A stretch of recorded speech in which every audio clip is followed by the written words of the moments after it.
Hello കൂട്ടുകാരെ, റോഷുവിന് സുശേഷം. ഇന്ന് റോഷുവിന്റെ ഏറ്റവും ഇഷ്ടപ്പെട്ട വിശുദ്ധയുടെ ഫീസ്റ്റാ. ആരെന്നറിയോ? വിശുദ്ധ കൊച്ചു തേസ്യ. കൊച്ചു തേസ്യ കൊച്ചു കാര്യങ്ങൾ ചെയ്ത് ഈശോയെ സ്നേഹിച്ച് പെട്ടെന്ന് വിശുദ്ധയായി. നമുക്കും പെട്ടെന്ന് വിശുദ്ധരാവണ്ടേ? കൊച്ചു തേസ്യ ഒരു കഥ പറയാം. അവൾ ഫ്രാൻസിൽ ജനിച്ചു. അവൾക്ക് കുറെ ചേച്ചിമാരുണ്ടായിരുന്നു. അവൾ കുഞ്ഞായിരുന്നപ്പോ മമ്മി മരിച്ചു പോയി. അപ്പോ മാതാവിന്റെ അടുത്ത് അവൾ പറഞ്ഞു, മാതാവ്, ഇനി എൻ്റെ മമ്മി നീയാ. എൻ്റെ മമ്മി സ്വർഗത്തിൽ പോയപ്പോ ഇനി എനിക്ക് നീയാ മമ്മി. അങ്ങനെ മാതാവിന്റെ കൈ പിടിച്ച് എല്ലാവരെയും സ്നേഹിച്ച് വളർന്നു വന്നു. കൊച്ചു റാണി വീട്ടിലെ റാണിയായിരുന്നു. പപ്പായ്ക്ക് അവളെ ഭയങ്കര ഇഷ്ടമായിരുന്നു.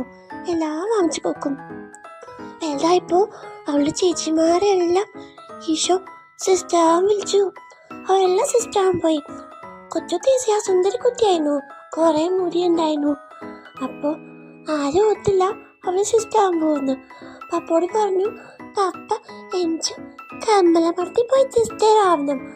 പപ്പ നോ പറഞ്ഞില്ല. കാരണം പപ്പയ്ക്ക് അറിയായിരുന്നു ദൈവമാണ് അവളെ വിളിക്കണേന്ന് സിസ്റ്റർ ആവാൻ. അങ്ങനെ അവളും ഭർത്തി ചെയ്യുന്ന കുഞ്ഞു കുഞ്ഞു കാര്യങ്ങൾ ചെയ്ത് അവൾ കുറെ പുണ്യങ്ങളിൽ വളർന്നു വന്നു.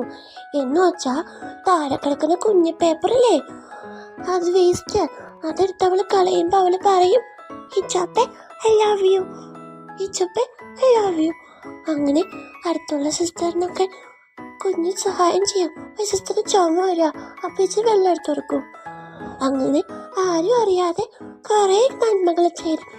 അവള് 24 years ഉള്ളപ്പോൾ മരിച്ചു പോയി. പെട്ടെന്ന് വിഷയായി. കൂട്ടുകാരെ, നമുക്കും ഇഷ്ടാണോ? വലിയ കാര്യമൊന്നും ചെയ്യണ്ട, കുറെ സ്നേഹിച്ചാൽ മതി, പെട്ടെന്ന് ഇഷ്ടാൻ പറ്റും. കൊച്ചു തേസ്യ പോലെ നമുക്കും ഇഷ്ടമാവാം. ഈച്ചപ്പ bless you.